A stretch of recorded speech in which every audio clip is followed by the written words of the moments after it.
Hello everyone, welcome to my channel. I hope everyone is having a wonderful day.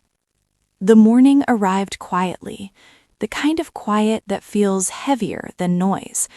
Nashville's sky wore a soft gray, and the city that usually hummed with melodies seemed to pause, as if holding its breath.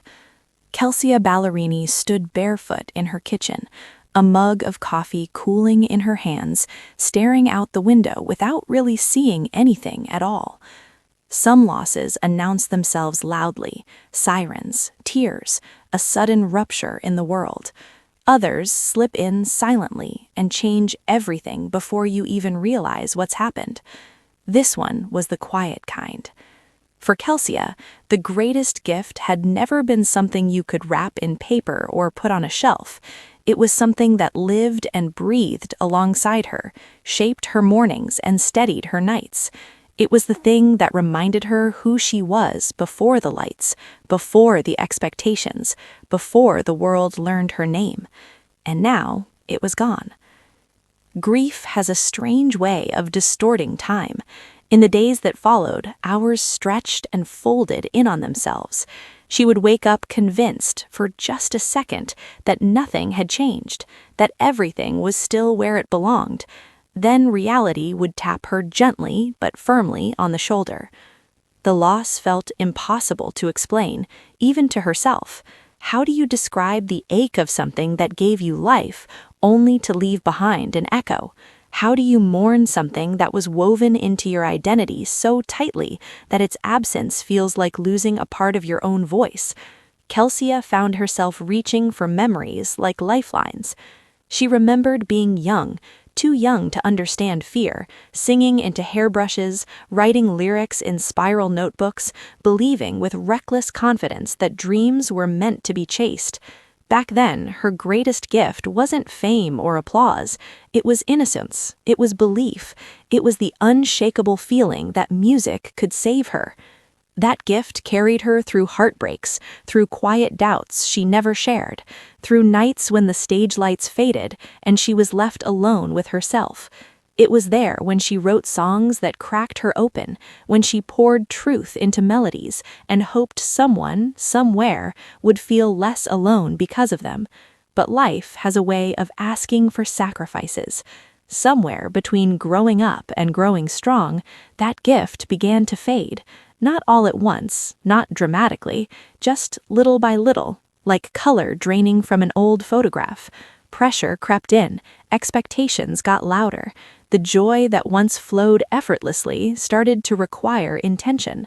Still, Kelsea held on, until the day she realized she couldn't anymore. The goodbye didn't come with a ceremony. There were no grand final words, just a quiet understanding that something precious had slipped beyond reach. The loss hit her hardest in still moments, when the room was too quiet, when a familiar melody didn't land the way it used to, when she felt successful yet strangely empty. She cried then, not the kind of crying you post about, the private kind, the kind where you sit on the floor and let the weight of everything finally settle. "I didn't know you could miss something that shaped you," she later admitted softly.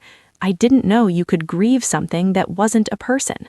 But grief doesn't care about definitions. It shows up anyway.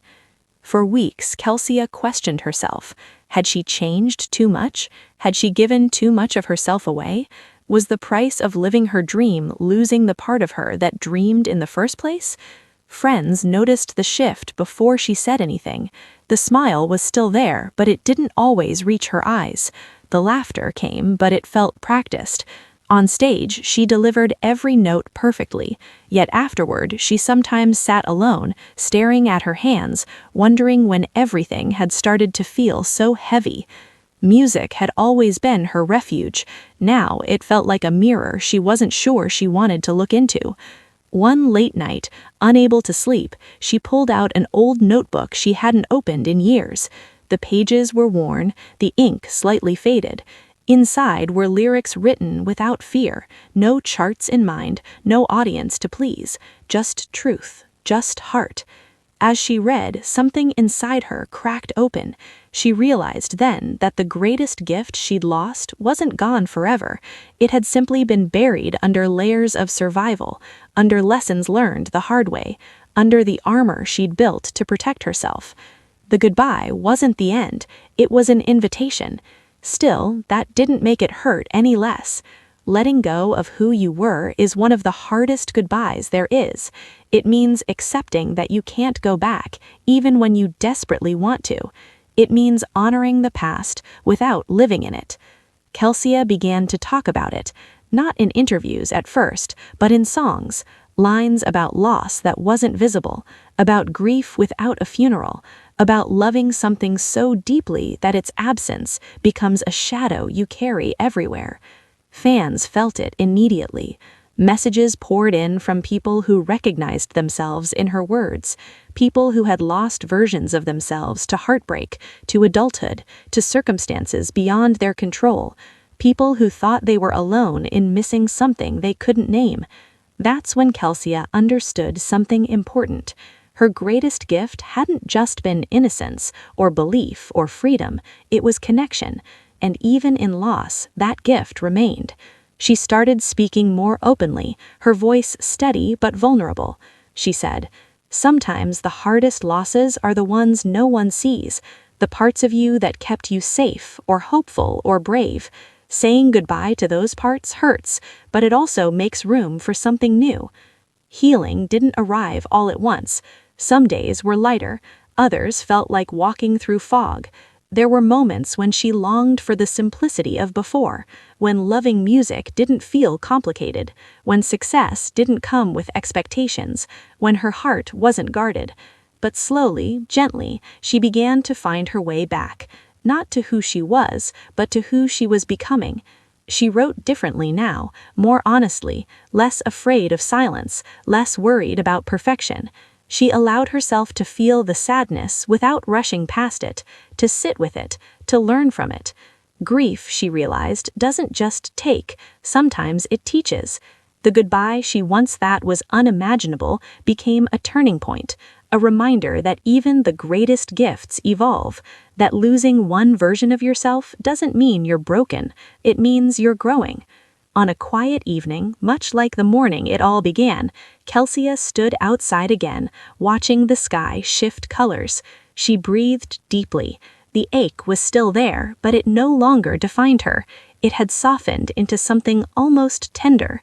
"I'll always miss it," she whispered, "but I'm grateful it was mine." Because some gifts don't last forever. They come into your life, change you completely, and then ask to be released. And sometimes the bravest thing you can do is say goodbye.